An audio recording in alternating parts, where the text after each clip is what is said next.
The email arrived on a Tuesday morning, and I nearly choked on my coffee when I saw the sender's name.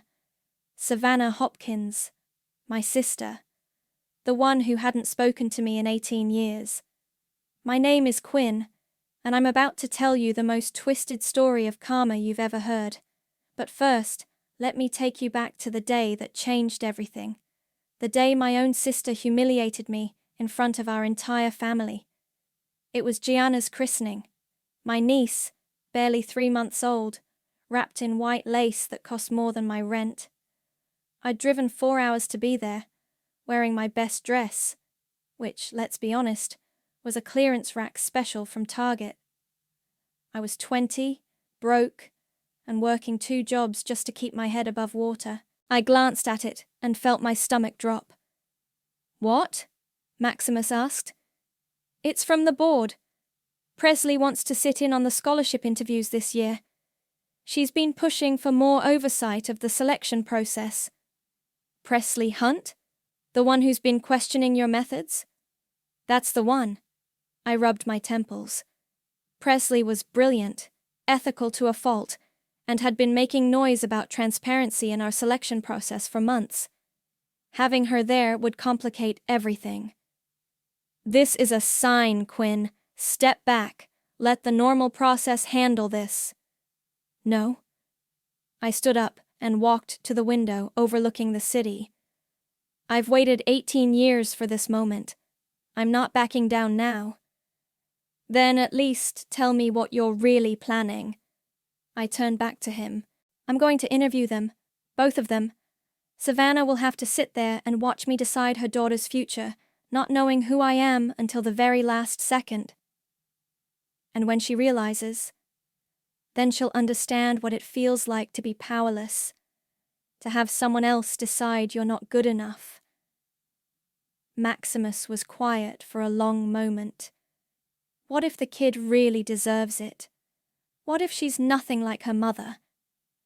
Then she'll have to live with the consequences of her mother's choices, just like I did. My assistant knocked on the door. "Ms. Quinn, I have the interview schedule ready. Should I send the confirmations?" "Yes.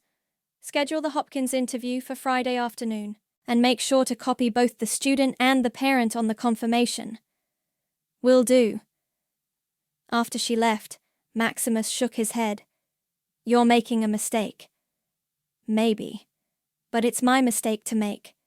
He stood up to leave, then paused at the door.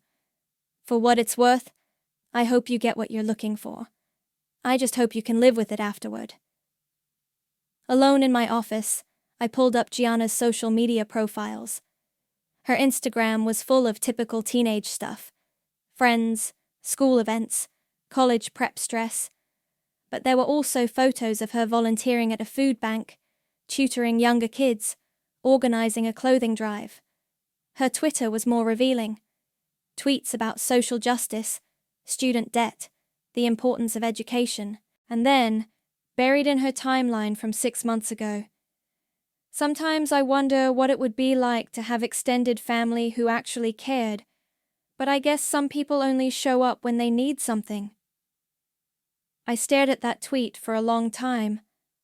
Was she talking about me? About the family members who disappeared after the christening drama? My phone rang. Unknown number. "Quinn Max speaking." "Quinn, it's Savannah." My blood turned to ice. Her voice was exactly the same, but smaller somehow. Less confident. "Savannah." I kept my voice neutral. "It's been a while." 18 years. She laughed nervously. "I know this is awkward, but I wanted to reach out. I heard through the grapevine that you're doing well, and I wanted to say, I hope you're happy." "I am very happy." "Good, that's good." A pause. "I also wanted to ask, Gianna applied for a scholarship with the Morrison Foundation. I know it's a long shot, but if you happen to know anyone there, or if you could put in a good word." The audacity was breathtaking. After 18 years of silence, she was asking me for a favor. "I'll see what I can do," I said. Really? Oh, Quinn, thank you. You have no idea what this means to us. Things have been difficult lately. I'm sure they have.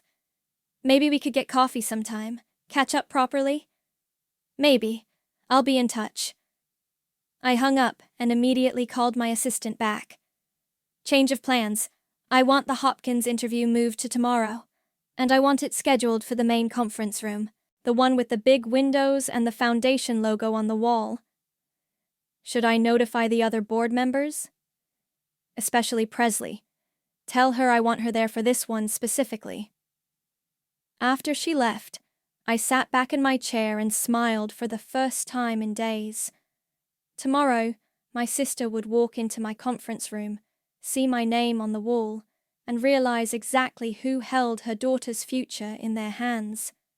The girl who wasn't good enough to be a godmother was about to become the most important person in their lives, and they had no idea what was coming.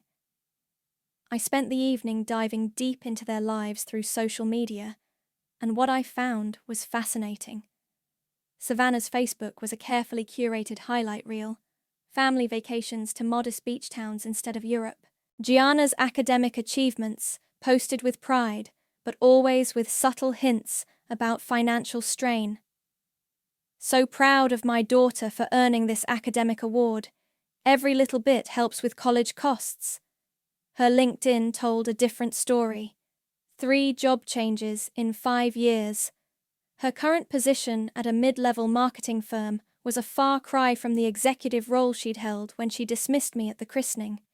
But it was Gianna's profiles that really caught my attention. The girl was genuinely impressive. Honor roll every semester, debate team captain, volunteer coordinator for multiple charities. Her college essay, attached to the application, was about breaking cycles of family dysfunction and creating your own path. Interesting reading? I looked up to find Maximus in my doorway with 2 cups of coffee. She's not what I expected, I admitted, accepting the cup. The daughter? Both of them, actually. Savannah's not the same person who humiliated me 18 years ago. She seems humbled. And that bothers you? It complicates things. Maximus sat down. I did some digging of my own. Savannah's husband lost his job 2 years ago. They had to sell their house, move into a rental. Gianna's been working part-time at a grocery store to help with expenses. You're trying to make me feel sorry for them. I'm trying to give you the full picture before you do something you can't take back. My phone buzzed. A text from an unknown number. Ms. Quinn, this is Catherine. I heard through family channels that you might be involved with the Morrison Foundation. We should talk. I have information about Savannah that might interest you. I showed Maximus the message. He whistled low. Catherine, the godmother. The very same. I typed back quickly. I'm listening. Her response came immediately. Not over text. Can we meet? I'm in the city tomorrow morning. This is getting messy, Maximus said. Or interesting. I agreed to meet Catherine at a coffee shop downtown before the interview. The next morning, I spotted Catherine immediately. She'd aged well, expensive highlights, designer clothes, the kind of polished look that screamed success. She was already seated when I arrived, scrolling through her phone with manicured nails. Quinn. She stood and air-kissed me like we were old friends. You look amazing. Success suits you. Catherine, you said you had information about Savannah? She waited until I ordered my coffee before leaning forward conspiratorially. I know you're behind the Morrison Foundation. I also know Savannah has no idea. How did you... I make it my business to know things. The question is, what are you planning to do about her daughter's application? That's between me and my foundation. Catherine smiled. Here's what you should know. Savannah didn't just betray you at the christening. She's been playing games with family members for years. When my mother was sick, Savannah convinced her to change her will, cutting out several cousins who'd been helping with care. Quinn, we need to talk, Savannah had said, pulling me aside while everyone else mingled with champagne and tiny sandwiches I couldn't afford to bring. What's up? I'd asked, genuinely excited. I thought she was going to ask me to be Gianna's godmother. We'd talked about it before, how special it would be, how I'd always be there for her daughter. Instead, Savannah looked me up and down with this expression I'll never forget. Pity mixed with embarrassment. We've decided to ask Catherine to be the godmother instead. The words hit me like a slap. Catherine, our cousin who barely knew Savannah, who lived 3 states away and showed up to family events twice a year with designer handbags and stories about her latest vacation. I don't understand, I'd whispered. She told my mother they were only interested in her money. And you know this how? Because I was one of the cousins she tried to cut out. Luckily, I had a good lawyer. Catherine sipped her latte. The point is, your sister has a pattern of manipulating family situations to her advantage. The christening wasn't personal, Quinn. It was strategic. What do you want, Catherine? I want to make sure justice is served. Savannah needs to learn that actions have consequences. And if I don't play along? Catherine's smile turned cold. Then I might have to share some interesting information about potential conflicts of interest in your foundation's selection process. The press loves a good nepotism scandal. I stood up. Are you threatening me? I'm offering you an alliance. We both want the same thing. Do we? Don't we? Catherine gathered her purse. Think about it, Quinn. This is your chance to show Savannah exactly what it feels like to be dismissed by family. After she left, I sat in the coffee shop for another 20 minutes, my mind racing. Catherine's information changed things. If Savannah really had been manipulating family members for years, then maybe what happened to me wasn't an isolated incident. My phone rang. Maximus. Where are you? The interview is in an hour. On my way. Is Presley there? Just arrived. She's asking a lot of questions about why you're personally handling this interview. What did you tell her? That you're being thorough. But Quinn, she's suspicious. She knows something's up. I hung up and headed back to the office. In the elevator, I got one more text, this one from Savannah. Thank you again for putting in a good word. Gianna is so nervous but excited. This opportunity could change her life. The elevator doors opened on my floor, and I walked toward the conference room, where my sister and niece were waiting. Through the glass walls, I could see them sitting at the long table. Savannah in a department store suit that had seen better days, Gianna in a simple dress, both of them looking around at the expensive artwork and polished surfaces with obvious awe. Presley intercepted me in the hallway. Quinn, I need to ask you something before we go in there. What?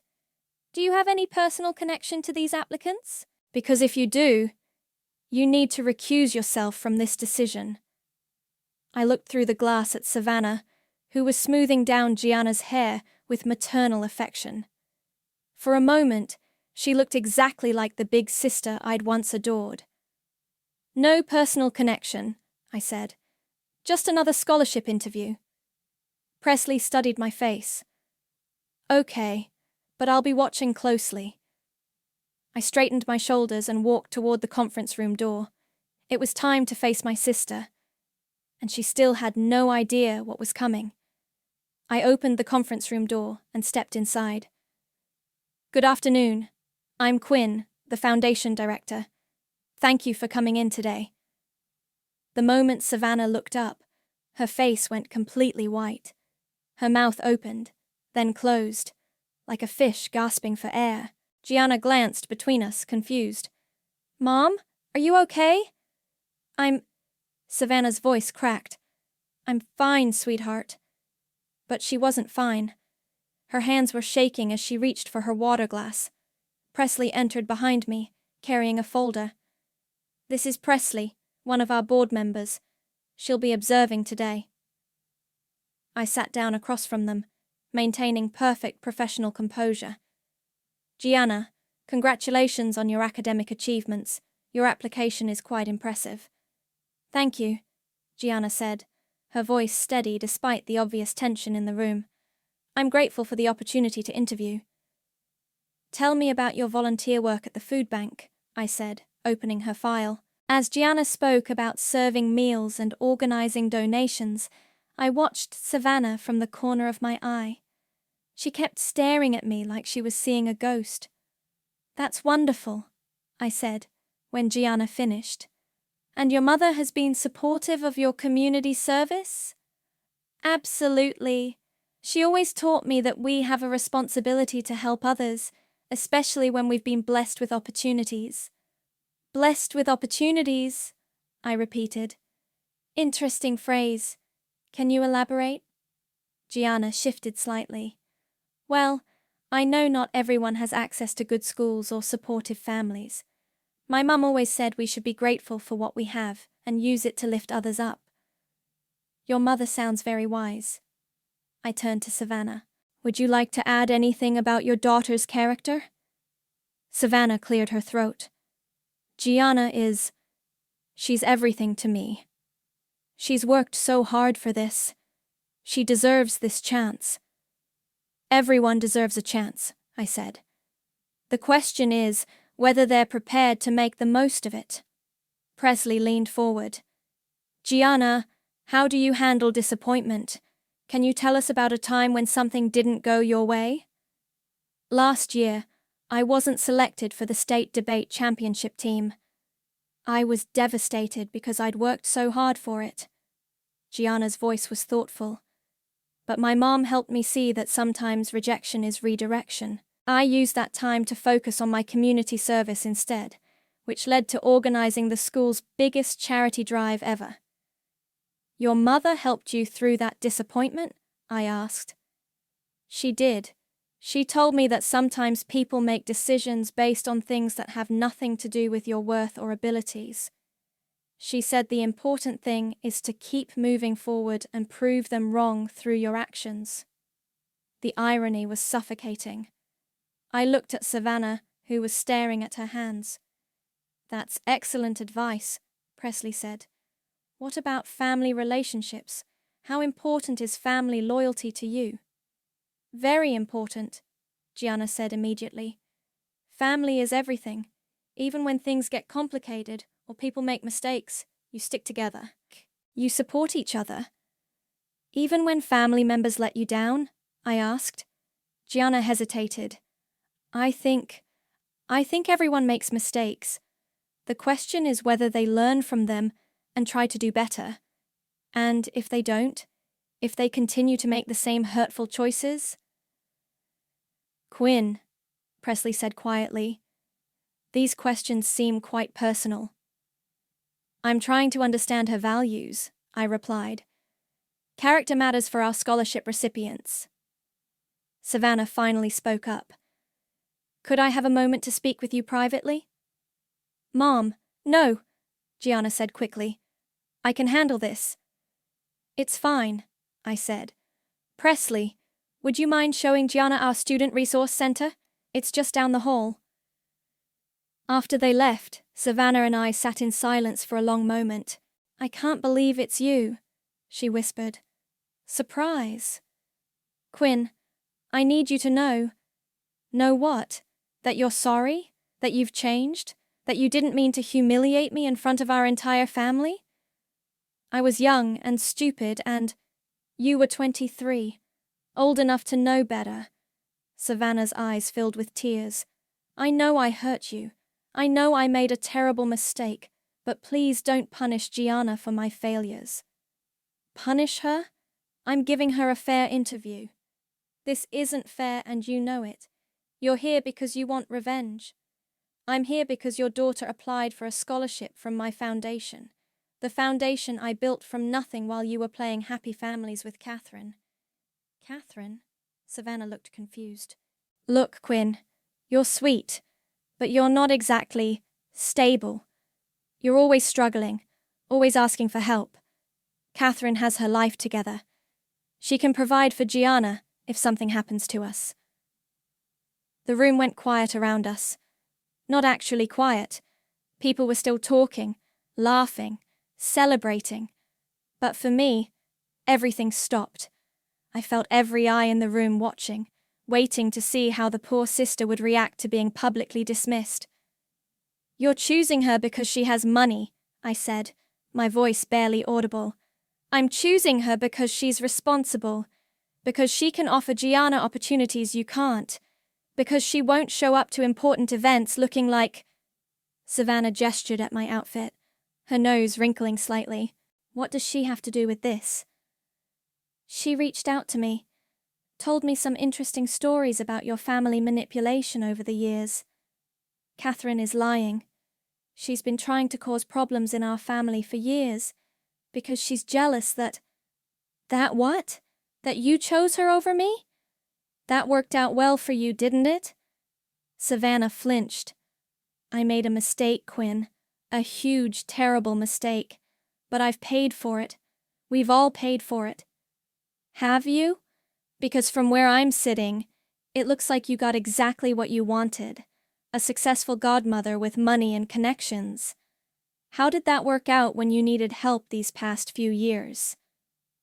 "She wasn't there," Savannah admitted quietly. "When things got bad, when we lost the house, when Gianna needed help with college applications, Catherine was nowhere to be found." "Shocking. I know you hate me. I deserve that. But Gianna doesn't. She's a good kid, Quinn. She's nothing like I was at that age." The door opened, and Presley returned with Gianna. "Everything okay?" Presley asked, looking between us. "Perfect," I said, standing up. "I think we have everything we need for our decision." Gianna stood as well. "Thank you for your time. I know you must have many qualified applicants." "We do. You'll hear from us within the week." As they gathered their things, Gianna turned back to me. "Ms. Quinn, I just wanted to say that whatever happened between you and my mom in the past, I hope you can judge me on my own merits.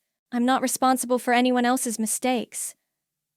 She walked out with quiet dignity, leaving Savannah and me alone again. "She's a good kid," I said. "The best." Savannah's voice was barely a whisper. "Please, Quinn. Please don't let our past destroy her future." "I'll be in touch." After they left, Presley closed the door and turned to me. "Want to tell me what that was really about?" "Just a thorough interview." "Bullshit. That girl is your niece, isn't she?" I didn't answer. "Quinn, if you let personal feelings influence this decision, it could destroy everything we've built here. I know exactly what I'm doing." "Do you? Because from where I sat, it looked like you were torturing that woman, and her daughter caught every second of it." I walked to the window, looking out at the city below. "The decision will be made fairly." "Will it?" I turned back to her. "You'll have to trust me. That's what I'm afraid of."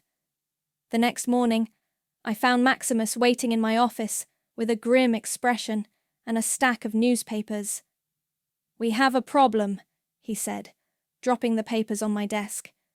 The headline on the top paper read, "Morrison Foundation under fire, nepotism allegations surface." What the hell is this? Someone leaked information about yesterday's interview. The story broke an hour ago across 3 major outlets. I grabbed the paper and scanned the article. Anonymous sources claiming the foundation's director had personal vendettas against applicant families. Suggestions of ethical violations and conflicts of interest. "Catherine," I said through gritted teeth. "That's what I figured. She's playing both sides." My phone rang. "Presley." "Quinn, we need to talk. Now." "I'm on my way to the office." "I'm already here. Conference room. 5 minutes." She hung up. Maximus shook his head. "This is exactly what I was afraid of." In the conference room, Presley was pacing like a caged animal. 3 other board members sat around the table, all looking serious. "Sit down," Presley said. "We need to discuss these allegations." "They're baseless." "Are they?" She slammed a folder on the table. "Because I did some digging after yesterday's interview. Savannah Hopkins is your sister. Gianna is your niece. The same niece you were passed over to be godmother for 18 years ago." The room went dead silent. "You lied to us," board member David said. "You said you had no personal connection." "I said I would handle it fairly." "You manipulated the entire process." Presley's voice rose. "You personally took over the interviews. You scheduled them in the intimidation room. You grilled that poor girl like she was on trial." "She got the same interview as every other applicant." "Bullshit. I was there, Quinn. I saw how you looked at her mother. I saw the questions you asked. That wasn't an interview. It was an interrogation." My phone buzzed. A text from an unknown number. "Check your email. K." I opened my email to find a message from Catherine with the subject line, "Interesting photos." Attached were screenshots of old Facebook posts from 18 years ago. Photos from Gianna's christening. Pictures of me leaving the church that day, clearly upset.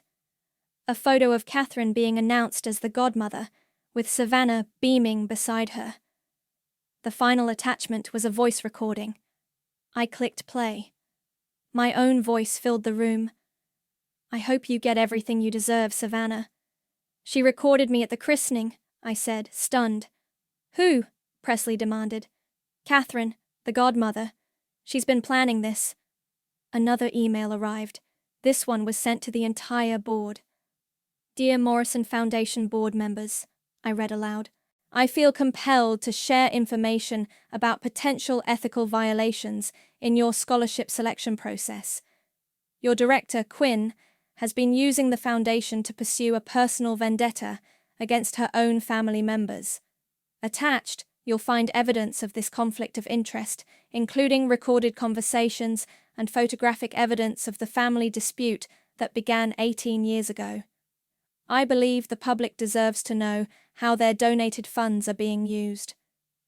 Sincerely, Catherine Reynolds, concerned citizen." "Jesus Christ," David muttered. "She's trying to destroy us," I said. "No," Presley said coldly. "You already did that. She's just exposing it." My phone rang. Maximus. "Quinn, you need to see the news. Channel 7 is running a story about the foundation. They're interviewing Catherine live." I turned on the conference room TV. Catherine sat across from a news anchor, looking perfectly composed in a navy suit. "The Morrison Foundation has done wonderful work," Catherine was saying, "but the public deserves to know when personal vendettas are influencing how scholarship funds are distributed. This young woman, Gianna, is being denied opportunities because of an 18-year-old family dispute that has nothing to do with her." "And you have evidence of this?" the anchor asked. "I have recordings, photographs, and witness testimony. Quinn has been planning this revenge for years. She built this entire foundation as a way to gain power over the family members who wronged her." "That's not true," I said to the TV. "Isn't it?" Presley asked. "Because from where I'm sitting, it looks exactly like that." The anchor continued. "We reached out to the Morrison Foundation for comment, but they haven't responded. We also attempted to contact the Hopkins family." The screen cut to footage of reporters outside a modest apartment building. Savannah appeared in the doorway, looking exhausted. "I don't want to comment on family matters," she said. "I just want what's best for my daughter." "Mrs. Hopkins, are you saying your sister is using her position to retaliate against you?" "I'm saying my daughter is a good kid who deserves to be judged on her own merits, not on mistakes I made 18 years ago." The reporter pressed. "What mistakes?" Savannah looked directly into the camera. Catherine appeared beside us then, all smiles and expensive perfume. "Quinn, so good to see you. Savannah was just telling me about the godmother situation. I'm so honored she chose someone who can really be there for little Gianna. The smugness in her voice was unmistakable. She knew exactly what was happening, and she was enjoying every second of it. I looked around the room at my family, aunts, uncles, cousins, all of them pretending not to watch while absolutely watching. Some looked sympathetic. Others looked like they agreed with Savannah's choice.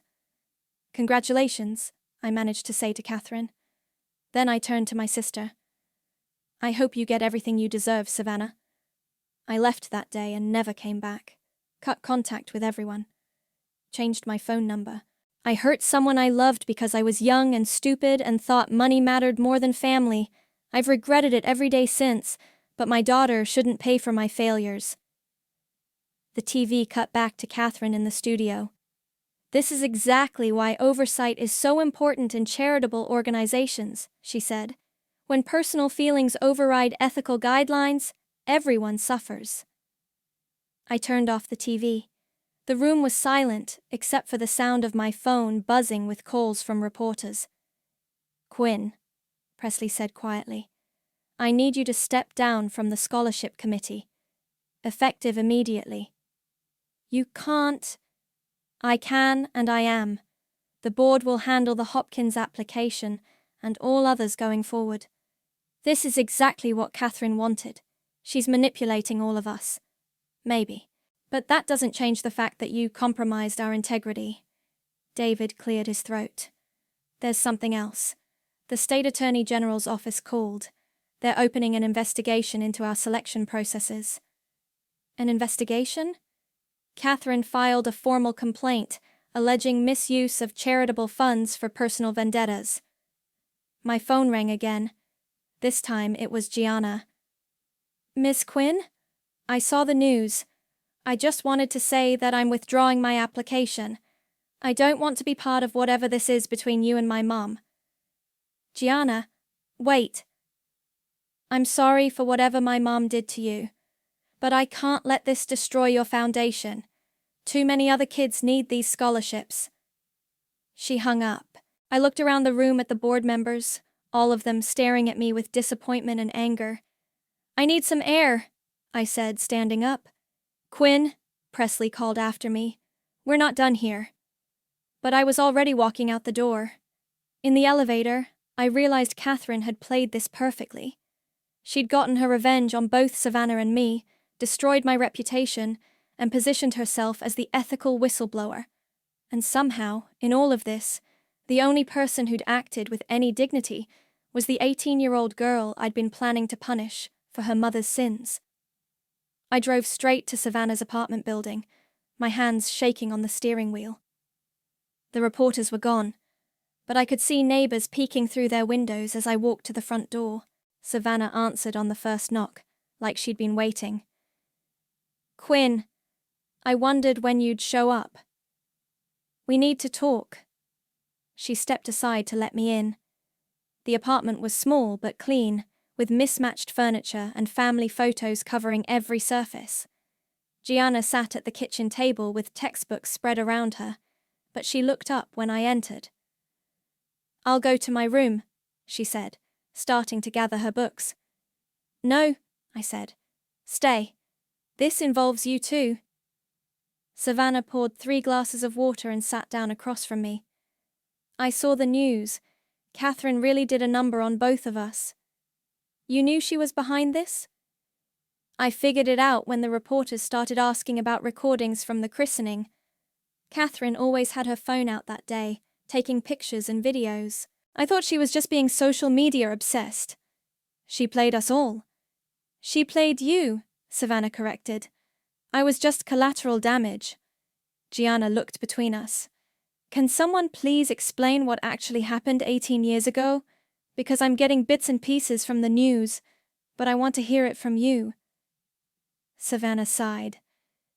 "Your Aunt Quinn was supposed to be your godmother.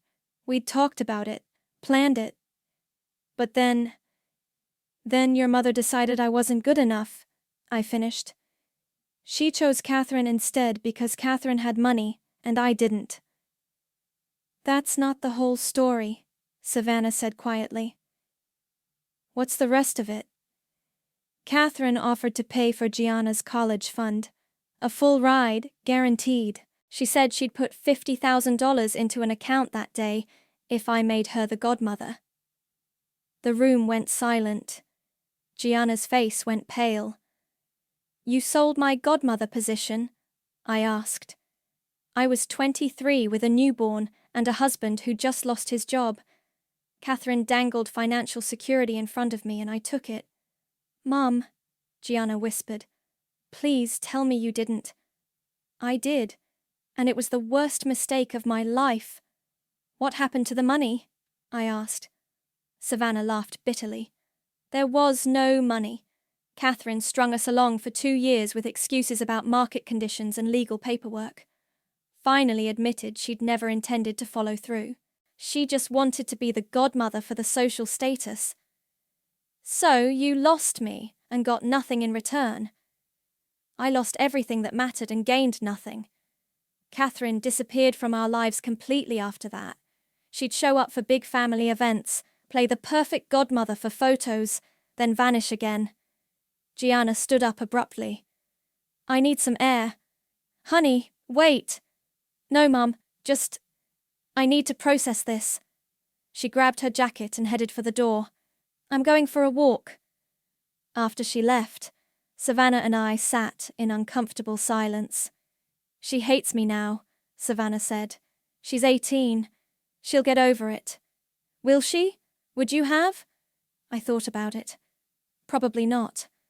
I tried to call you so many times over the years. I wrote letters I never sent. I wanted to apologize, to explain, but I was too ashamed. And now? Now I'm still ashamed, but I'm also desperate. Not for me, but for her. She's worked so hard, Quinn. She deserves better than this mess. She does. Catherine knew exactly what she was doing when she leaked this story. She wanted to destroy both of us. Why? Because she's been jealous of our family for years. We were always closer, even with our problems.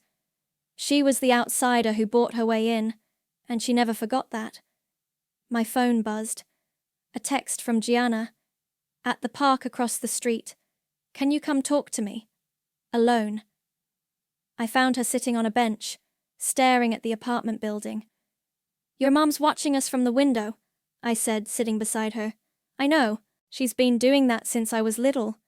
Watching, worrying, trying to protect me from things I didn't even know existed. Like me? Like family drama. Like the fact that I had an aunt who disappeared. Like the fact that my godmother was basically a stranger who bought her way into our lives. I'm sorry you're caught in the middle of this. Are you? Because from where I'm sitting, it looks like you've been planning this for 18 years. I didn't answer. The foundation is real though, right? You've actually helped kids. Thousands of them. Good, because when I saw the news today, my first thought wasn't about the scholarship. It was about all the other kids who might lose their chance because of this scandal. The foundation will survive. Will it? Because Catherine's pretty convincing on TV. She's making you look like a vindictive person who built a charity just to get revenge on her family. Maybe I am vindictive. Maybe. But you're also someone who's given $50 million to kids who needed it. That has to count for something. We sat in silence for a moment. I withdrew my application, she said. I know. I'm not going to college next year. We can't afford it without the scholarship, and after this mess, no other foundation will touch me. There are other ways, are there? Because my mum's name is all over the news as the sister who betrayed you, and my name is attached to hers. I'm the girl whose family destroyed the Morrison Foundation. You didn't destroy anything, didn't I? Moved across the country. I made myself a promise in that church parking lot, sitting in my beat-up Honda, with tears streaming down my face. I would become someone they couldn't dismiss. Someone they couldn't look down on. Someone who mattered. It took me 18 years, but I did it. Now I'm the founder and CEO of the Morrison Educational Foundation, one of the largest scholarship programs in the country. We've given away over $50 million to underprivileged students. I have a penthouse apartment, a vacation home in the Hamptons, and more money than Savannah ever dreamed of having. And here's the beautiful part. I kept my maiden name for the foundation, Quinn Mack. But I've stayed so far out of the public eye that most people don't know who runs it. If I hadn't applied, none of this would have happened. Catherine would have found another way.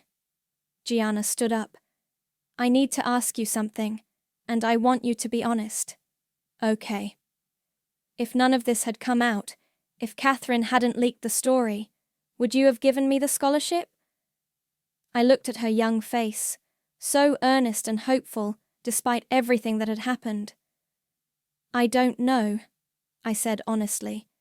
Thank you for being honest. She started walking back toward the building. That's more than most adults have given me lately. Gianna, wait. She turned back. For what it's worth, you're nothing like your mother was at your age. You're better than all of us. I hope so, she said, because somebody in this family needs to be. The emergency board meeting was scheduled for Monday morning. I arrived early, but the conference room was already full. Presley sat at the head of the table with a stack of legal documents in front of her.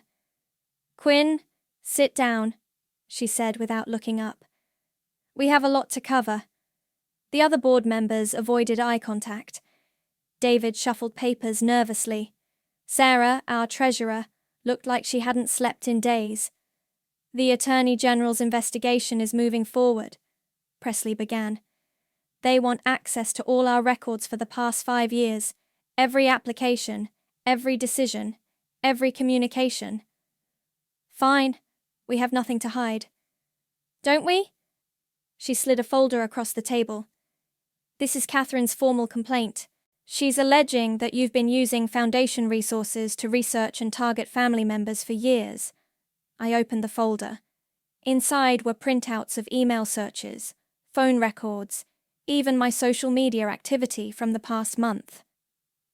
How did she get these? She hired a private investigator. Apparently she's been building this case for months. Months? How did she even know about the foundation? Sarah spoke up. She's been a small donor for 3 years, $500 annually, just enough to get on our mailing list and receive annual reports. She's been watching us. She's been watching you, Presley corrected. The question is why? My phone buzzed. A text from an unknown number. Check the news. K. I turned on the TV. Catherine was on another morning show, this time with a panel of ethics experts. The Morrison Foundation has done good work, she was saying. But when personal vendettas override charitable purposes, donors have a right to know. What's your relationship to the foundation director? The host asked. Quinn is my cousin. 18 years ago, there was a family dispute over a christening. Quinn felt slighted and has apparently been planning revenge ever since. And you have evidence of this? I have recordings, documents, witness statements. Quinn built this foundation not out of charitable intent, but as a weapon against her own family. One of the ethics experts leaned forward. That's a serious allegation. If true, it could constitute fraud. Which is why I felt compelled to come forward. The public deserves to know how their donations are being used. I turned off the TV. The room was silent. There's more, Presley said. 3 major donors have already pulled their funding. The Hartwell Foundation is reconsidering their partnership, and the city is reviewing our tax-exempt status. Catherine's destroying everything we've built. No, Quinn. You did that when you let personal feelings override professional judgment. I never used foundation money for personal purposes. You used foundation time, resources, and staff to orchestrate a confrontation with your sister. You manipulated the interview process. You lied to the board about your connections to the applicant. David cleared his throat. There's something else. We've been contacted by several former scholarship recipients. They're asking whether their awards were legitimate or if they were also part of some personal agenda. That's ridiculous. Every scholarship was awarded based on merit. Was it? Presley pulled out another file. Because I've been reviewing your decisions for the past 5 years. There's a pattern of you personally intervening in cases involving family dysfunction, absent parents, sibling rivalry. Those are legitimate factors. Or you've been working through your own family trauma by playing God with other people's lives. The accusation hit like a physical blow. I looked around the table at faces that had once trusted me, respected me. I need to make a statement, I said. The lawyers advised against that. I don't care what the lawyers said. I'm calling a press conference. Quinn, don't. But I was already walking out. 2 hours later, I stood in front of the Morrison Foundation building with a dozen reporters and 3 news cameras pointed at me. I want to address the allegations that have been made against me and this foundation, I began. 18 years ago, I was hurt by a family member's decision. That hurt motivated me to build something meaningful, something that would help other young people achieve their dreams, regardless of their family circumstances. Ms. Quinn, a reporter called out. A reporter. Did you use the foundation to seek revenge against your sister? I used the foundation to help over 3,000 students attend college. I used it to provide $50 million in scholarships to kids who needed them. If that's revenge, then I'm guilty. But you did personally intervene in your niece's application? I did, and I was wrong to do so. My personal feelings compromised my professional judgment. Will you resign? I looked up at the building behind me, at the foundation logo etched in the glass. I built this foundation to help kids like I used to be. Kids who were told they weren't good enough, who were dismissed by people who should have supported them. I won't let my mistakes destroy that mission. So, you're not resigning? I'm stepping down from day-to-day operations while the investigation continues, but I won't abandon the students who depend on us. What about your niece? Will she receive the scholarship? I paused, thinking about Gianna's dignity, her willingness to withdraw her application to protect other students. The board will make that decision based on merit, not family relationships, as it should be. After the press conference, I found Maximus waiting in my office. How bad is it? I asked. Bad, but not fatal. The foundation will survive if we handle this right. And if we don't? Then Catherine wins. She destroys both you and the foundation, and 3,000 future students lose their chance at college. I sat down heavily in my chair. She played this perfectly. She did. The question is, what are you going to do about it? Before I could answer, my assistant knocked on the door. Ms. Quinn, there's someone here to see you. Says it's urgent. Gianna walked into my office, still wearing her grocery store uniform. I came to make you an offer, she said. What kind of offer? I'll do a press conference. I'll tell everyone that you treated me fairly, that the interview was professional, that you shouldn't be blamed for my mother's mistakes 18 years ago. Why would you do that? Because Catherine is using me to destroy something good. The applications come through a complex system, reviewed by committees, processed by staff. The families never know who's really making the decisions. Until now. Because sitting in my inbox was an email from Savannah with the subject line, Scholarship Application, Urgent Financial Need. Attached was Gianna's application.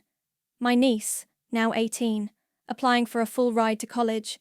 The same niece I wasn't good enough to be godmother to.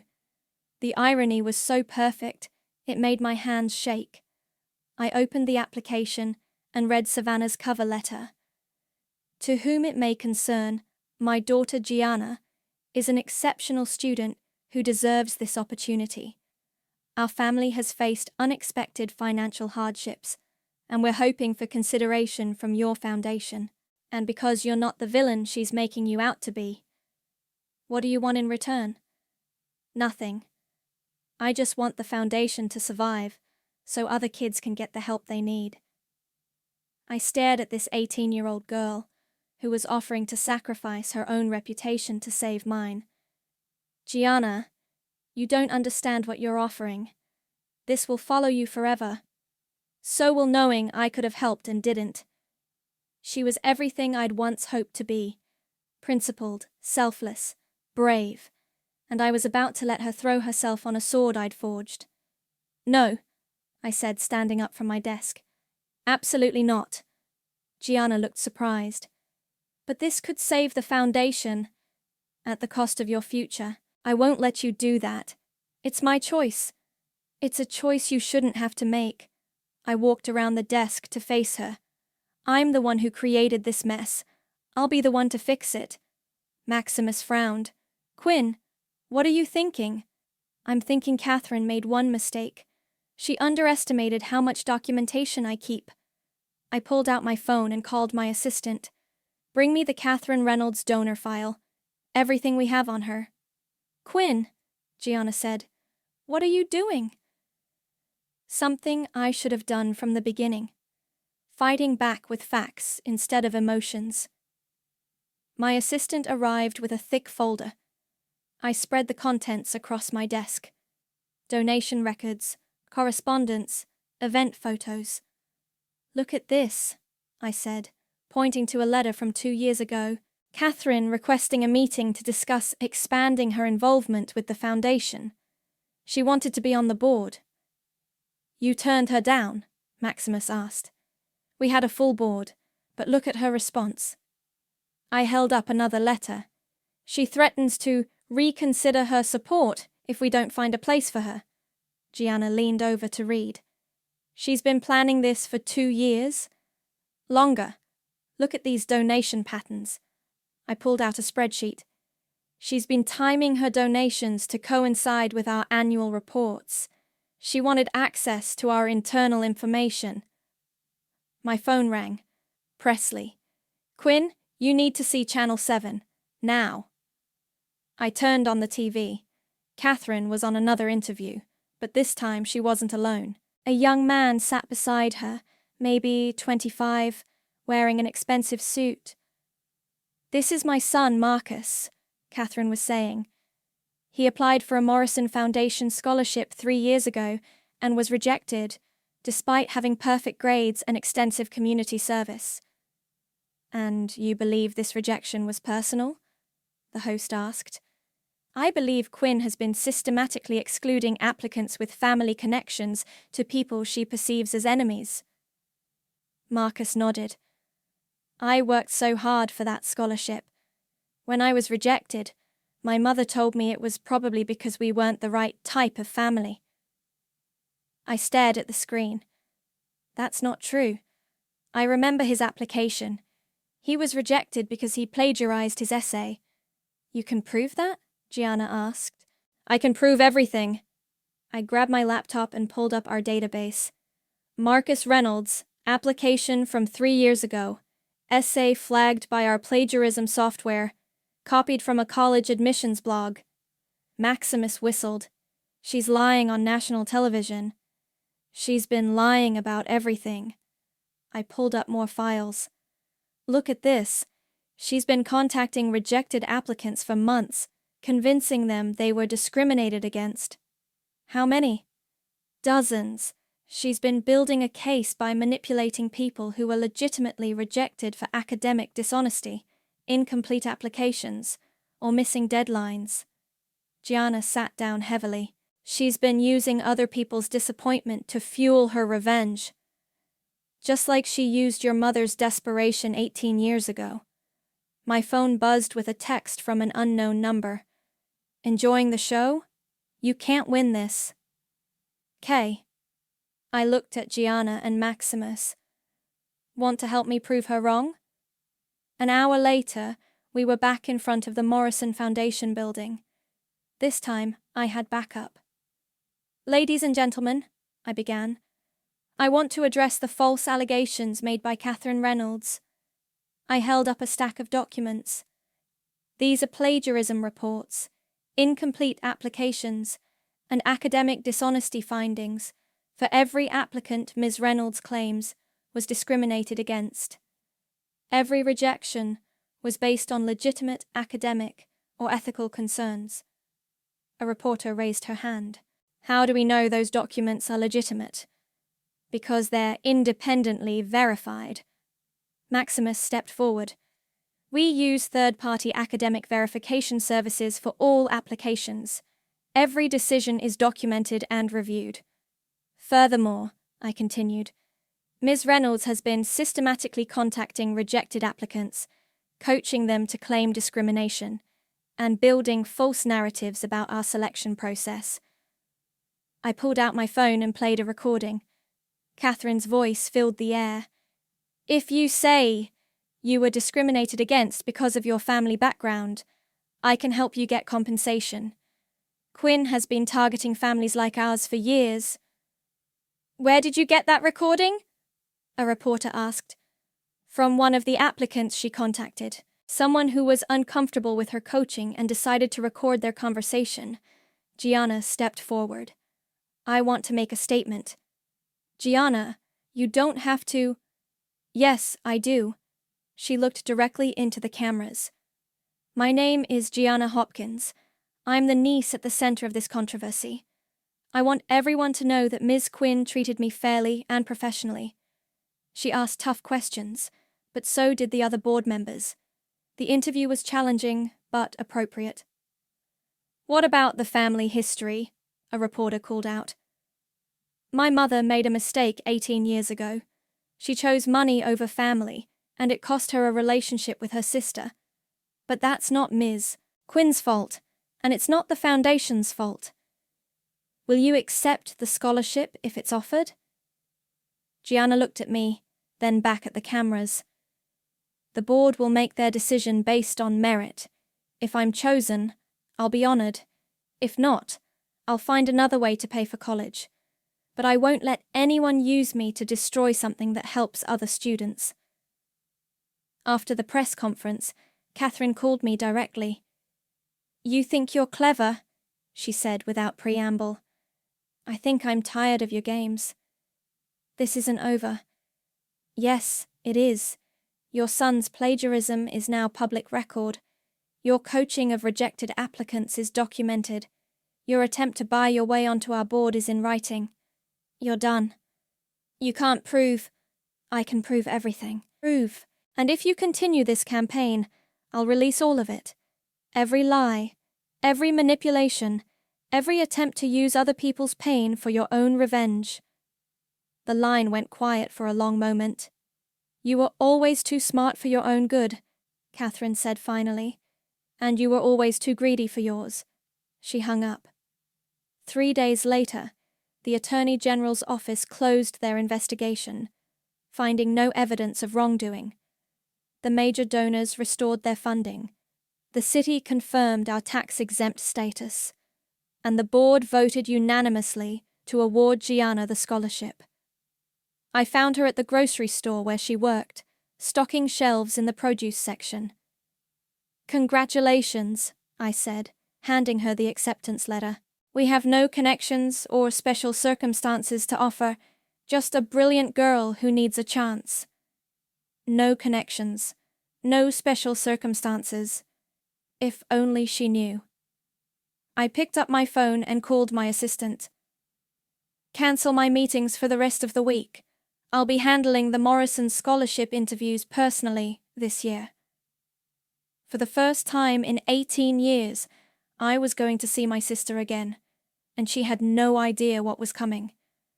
You're playing with fire, Quinn. Maximus stood in my office doorway, arms crossed, wearing that expression he got when he thought I was about to do something spectacularly stupid. He'd been my COO for 8 years, and more importantly, my friend. He was the only person who knew the whole story about my family. She read it twice before looking up at me with tears in her eyes. Thank you. You earned it. Fair and square. What happens now? With you and my mom? I don't know. But I know what doesn't happen. I don't let 18-year-old pain control the rest of my life. And Catherine? Catherine learned that some people fight back. Gianna smiled. Good. She needed to learn that. As I walked out of the store, my phone buzzed with a new email. Another scholarship application. This one from a kid in Detroit whose essay started with, "My family doesn't believe in me, but I believe in myself." I smiled and forwarded it to the review committee. Some cycles are worth breaking, others are worth continuing. The Morrison Foundation would keep changing lives, one student at a time, and Catherine Reynolds would have to find a new hobby. "Come in and close the door," I said, not looking up from Gianna's application spread across my desk. He shut the door and sat down across from me. I saw the application flagged in the system. Hopkins. That's not a coincidence, is it? Nope. I slid the papers toward him. My sister's daughter. The niece I wasn't good enough to be godmother to. Maximus picked up the application, scanning it quickly. 4.2 GPA, captain of the debate team, volunteer work at 3 different organizations. She's actually qualified. I know, which makes this complicated. Or simple. I leaned back in my chair. She gets treated like every other applicant. Fair and square. Bullshit. Maximus set the papers down. You didn't personally take over the interview process to be fair. You did it because you want to look your sister in the eye when you crush her daughter's dreams. The accusation hung in the air between us. I wanted to deny it, but Maximus knew me too well. Maybe I just want to see how desperate she is, I said finally. And then what? You get your revenge and destroy an innocent kid's future in the process. Gianna's not innocent. Look at her essay. I flipped to the 3rd page. She writes about how important family loyalty is, how her mother taught her to surround herself with people who add value to her life. Sound familiar? Maximus read the passage, his frown deepening. She's 18, Quinn. She's repeating what she was taught. Exactly. The apple doesn't fall far from the tree. My phone buzzed with a text.